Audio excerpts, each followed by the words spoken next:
सामाजिक संस्था नवीन जिंदल फाउंडेशन का सेवा समर्पण और विकास का 1 वर्ष पूर्ण होने पर एक निजी रिजॉर्ट में एक कार्यक्रम। मीडिया से बातचीत में कुरुक्षेत्र के सांसद नवीन जिंदल ने कहा कि हमने पिछले 1 साल में जो वायदे किए थे उन वायदों को पूरा करने में हम लगे हुए हैं। उसके बारे में हासिल कर सके उसके बारे में भी बताया गया है। आज हमारे देश की अर्थव्यवस्था चौथे नंबर पर है। बड़े बड़े देश को हमारे देश की अर्थव्यवस्था ने पछाड़ा है। हमारा देश मजबूत हो रहा है। देश के प्रधानमंत्री नरेंद्र मोदी का भी संकल्प है 2047 तक भारत देश को एक विकसित देश बनाना है।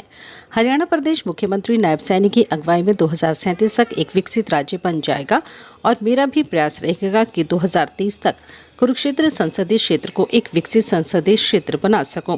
जब मैंने चुनाव लड़ा था उस समय कुरुक्षेत्र लोकसभा की जनता से कहा था कि कुरुक्षेत्र लोकसभा में कौशल विकास केंद्र स्थापित करूंगा। आज इसकी पहल शुरू हो गई है और अगस्त तक यह चालू भी हो जाएंगे और अभी यह जिंदल सिटी के अंदर है, अभी छोटे रूप में शुरू होंगे।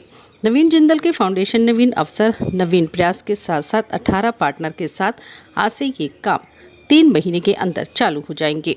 नवीन अवसर नवीन प्रयास आज हरियाणा के प्रदेश के मुख्यमंत्री के साथ भी एक MOU साइन कर रहे हैं, जो कुरुक्षेत्र के गाँव बहलोलपुर में एक ITI है, जिसे मिलकर इसे अपग्रेड करेंगे और इसे अब अत्याधुनिक बनाया जाएगा। उस ITI को आधुनिक किया जाएगा जिससे हमारे नौजवानों में हुनर होगा, उन्हें नौकरियों के लिए भटकने की ज़रूरत नहीं पड़ेगी। विदेश में भी उन्हें रोजगार के अवसर मिलेंगे। कुरुक्षेत्र के सांसद नवीन जिंदल ने कहा कि कुरुक्षेत्र को अपने सपनों का हरियाणा बनाने की राह पर चल रहे हैं। उसके अलावा जहाँ डॉक्टर की कमियाँ भी थी वह डॉक्टर की कमी भी पूरी की जा रही है।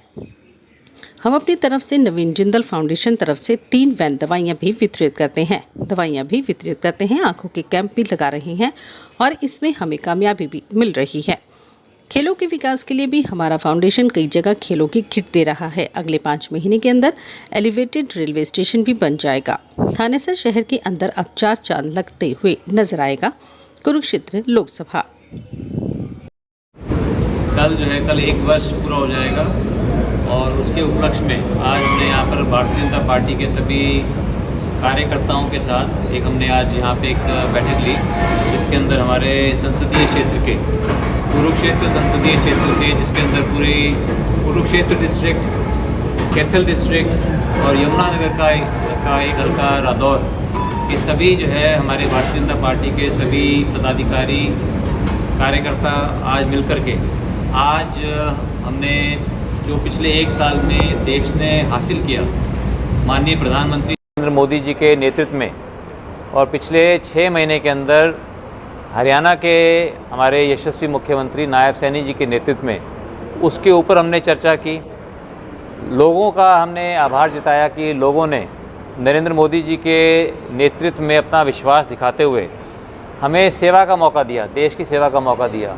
और मैंने अपनी तरफ से भी अपने क्षेत्र के लोगों का मैंने आभार व्यक्त किया, धन्यवाद किया और ये बताया कि पिछले 1 साल के अंदर जो मैंने वादे किए थे, जो हमारी सरकार ने वादे किए थे, हम उन वादों को पूरा करने के लिए हम दिन रात लगे हुए हैं। जो उसके अंदर अभी तक हम कामयाबी हासिल कर सके उसके बारे में बताया और सभी के मन में ये बात थी कि हमारा देश अब पहले 2015 के अंदर हमारा देश की अर्थव्यवस्था विश्व के अंदर 11वें नंबर पे थी, फिर अभी 1 साल तक हमारी फिर 5 नंबर पे थी और अभी 1 महीने से हमारी देश की अर्थव्यवस्था पूरे दुनिया के अंदर 4 नंबर पे आ गई है। जापान को पीछे छोड़कर हम 4 नंबर पे आ गए हैं।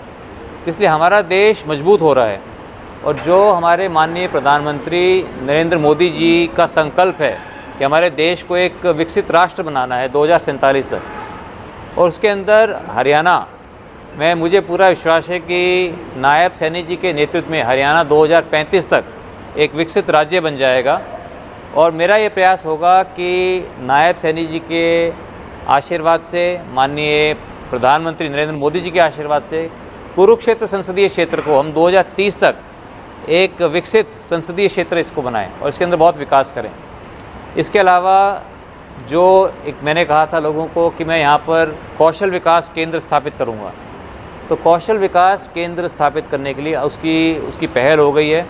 उसके लिए काम चल रहा है। अगले 3 महीने में आप देखेंगे कि अगस्त से ये चालू हो जाएंगे जिंदल सिटी के अंदर, जिंदल सिटी के अंदर एक छोटे रूप के अंदर काउंसलिंग सेंटर्स, और आज 18 पार्टनर्स के साथ, उसकी आपको अलग से हम डिटेल देंगे, 18 पार्टनर्स के साथ अलग अलग चीज़ों के अंदर जो मॉडर्न स्किल्स हैं, जिसके अंदर आर्टिफिशियल इंटेलिजेंस है, ऑगमेंटेड रियलिटी है, और उसके अंदर काउंसलिंग, बहुत सी चीज़ें उसके अंदर प्रारंभ कर दी गई हैं और अगले 3 महीने के अंदर वो पूरी तरह से चालू हो जाएंगी।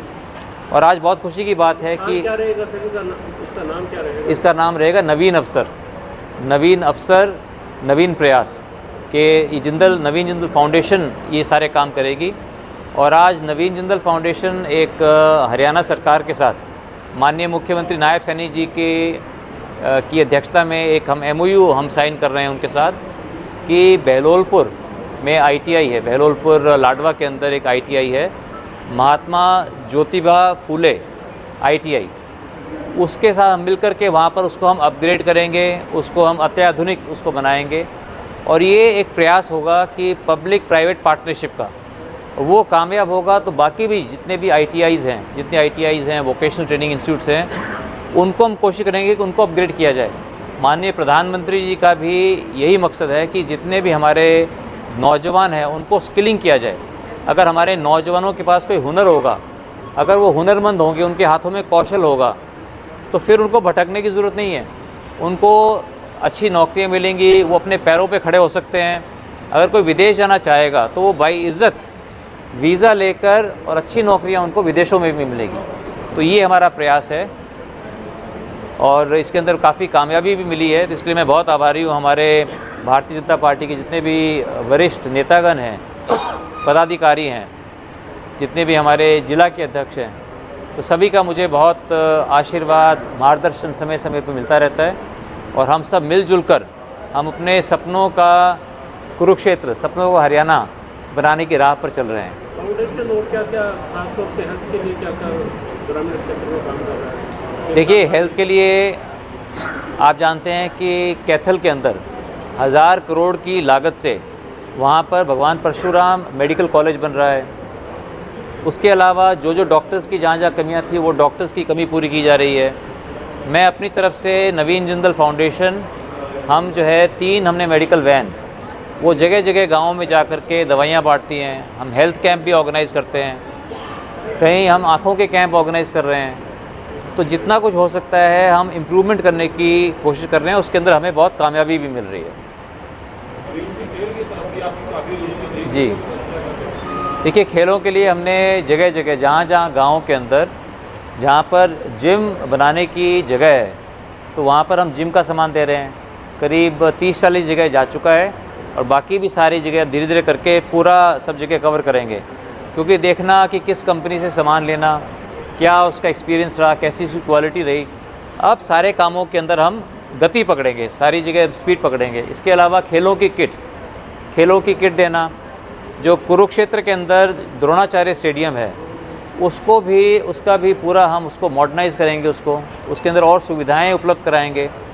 क्योंकि स्टेडियम के अंदर 2 तरह के लोग जाते हैं, एक तो जाते हैं खेलने के लिए, एक जाते हैं नॉर्मल वॉकिंग करने के लिए।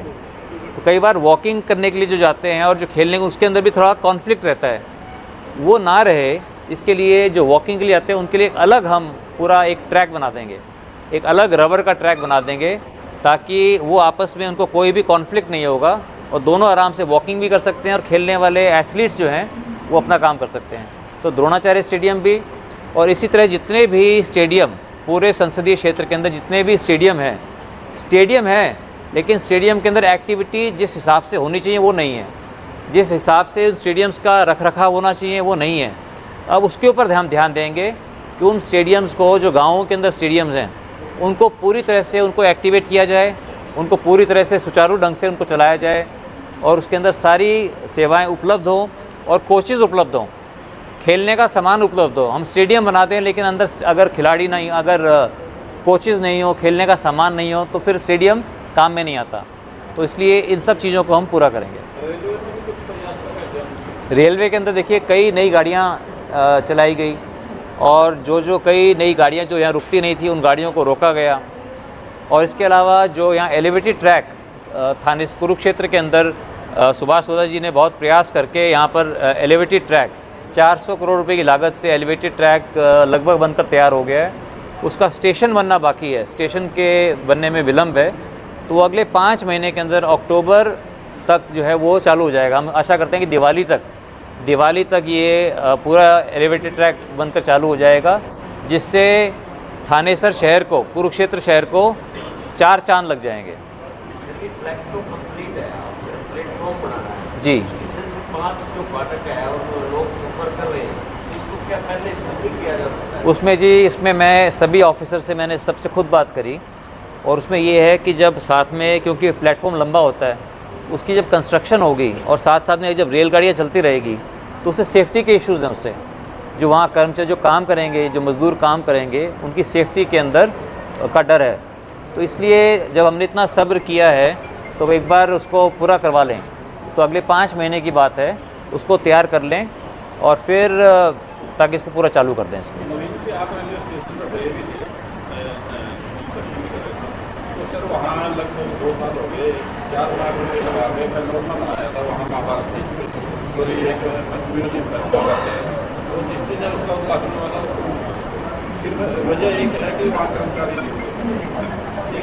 ये आपकी बात ठीक है, और उसको भी जो है हम उसको जल्दी उसको दोबारा से चालू करवाएंगे। जो उसके अंदर कुछ मेंटेनेंस के काम थे, कई बार ये होता है हमारे यहाँ, हमारे देश में, कि हम जो है एक डेट दे देते हैं कि भाई प्रधानमंत्री जी को ये चीज़ चालू करनी, वो आएंगे, उनको उद्घाटन करना है, लोकार्पण करना है, तो सब लोग उस एक्साइटमेंट में उसको हम जल्दीबाजी करके उसको चालू कर देते हैं, लेकिन कुछ ना कुछ उसमें कमी रह जाती है।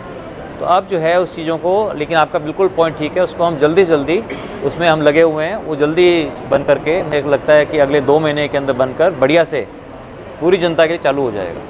आज आप सीएम साहब जी, आज जैसे मैंने कहा कि आज माननीय मुख्यमंत्री जी के सामने हम MOU साइन करेंगे, जिसके अंदर जो लाडवा में ITI है, महात्मा ज्योतिबा फुले ITI, उसको अपग्रेड करने के लिए, उसको बढ़िया बनाने के लिए हम नवीन जिंदल फाउंडेशन के साथ, उसके साथ MOU करेंगे, ताकि उसको लेकर उसको आगे काम को बढ़ा सकें।